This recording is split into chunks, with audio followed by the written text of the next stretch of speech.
Come back స్వజీ tailors అండి. ఈరోజైతే 6 months బేబీకి ఫ్రాక్ మనకు శారీలో బ్లౌజ్ పీస్ ఉంది కదా, కస్టమర్ దాంతోనే కస్టమైజ్ చేయమన్నారు.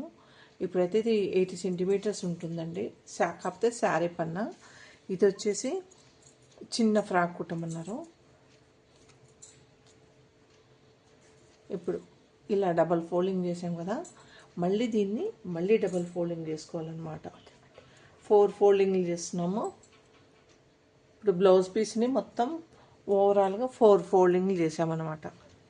ఓకేనా?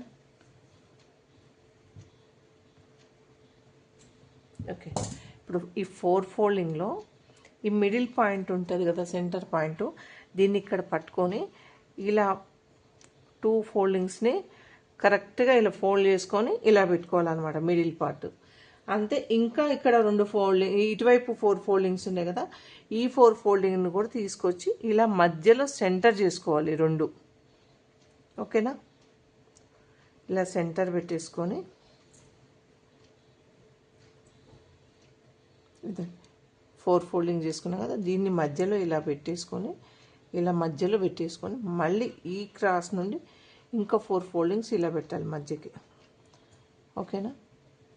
ఇలా పెట్టేసుకొని ఇక్కడైతే ఇది ప్యూర్ గజ్జి సిల్క్ అనమాట, కరెక్టే సాఫ్ట్గా ఉంటుంది కాబట్టి జరుగుతుంది. ఇక్కడైతే ఒక పిన్ పెట్టేసుకోవాలి. ఎప్పుడైనా ఈ స్టార్టింగ్ పాయింట్లో పిన్ పెట్టుకున్నాం అనుకోండి, కదలకుండా ఉంటాయి అన్ని ఫోల్డింగ్స్. ఓకే, ఇక్కడ నుండి స్టార్టింగ్ 2 inches, స్టార్టింగ్ 2 inches వదిలేసుకొని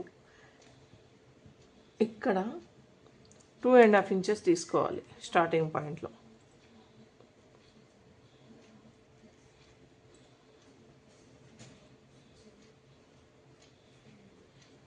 ఇప్పుడు ఇక్కడ నుండి మళ్ళీ ఇక్కడికి ఎంత వచ్చిందో కరెక్ట్ చూసుకోవాలి, 2 వైపులా 3.5 inches. ఓకేనా?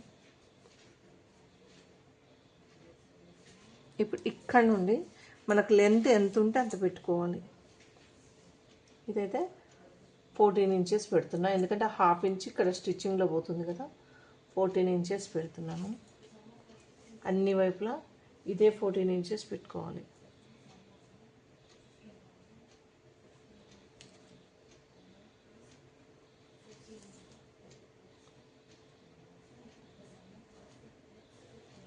ఇది ఈజీగా ఉంటుంది, ప్లస్ ఫుల్ అంబ్రిల్లా గేరా వస్తుంది. ఈ ఫ్రాక్ వచ్చేసి బాడీ వచ్చేసి స్ట్రైట్ తీసుకుంటున్నాం, ఇది వచ్చేసి అంబ్రిల్లా తీసుకుంటున్నాము.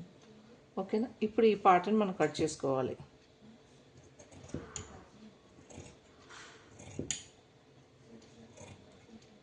ఇక్కడ కొంచెం వైట్ కనపడుతుంది చూడు, అది కింద పీకోలో వెళ్ళిపోతుంది, ఫోల్డ్ చేసి కుడతాం కదా, అందులో వెళ్ళిపోతుంది.